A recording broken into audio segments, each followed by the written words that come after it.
আমি কিন্তু ঘটি বাড়ির বউ, কিন্তু একটা সত্যি কথা বলবো, আমার না আলু পোস্ত খুব একটা ভালো লাগে না। আমার মা বলে বাঙাল বাড়ির আলু পোস্ত ভালো, কিন্তু আমার বাঙাল বাড়ির আলু পোস্ত ভালো লাগে না। সত্যি কথা বলতে, আমি এত খরচ করে খাবো, আমি আলু পোস্ত কেন খাবো ভাই? পোস্তর একই এত দাম।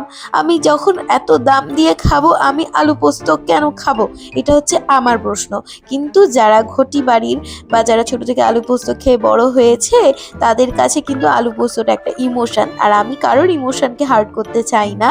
আমার কোনো জিনিস ভালো নাই লাগতে পারে, সেটা তাতে কি হয়েছে? যে যে যে এই জিনিসটাকে বেশি ভালোবাসে, তার ভালোবাসাটাকে আমাদের সম্মান করা উচিত।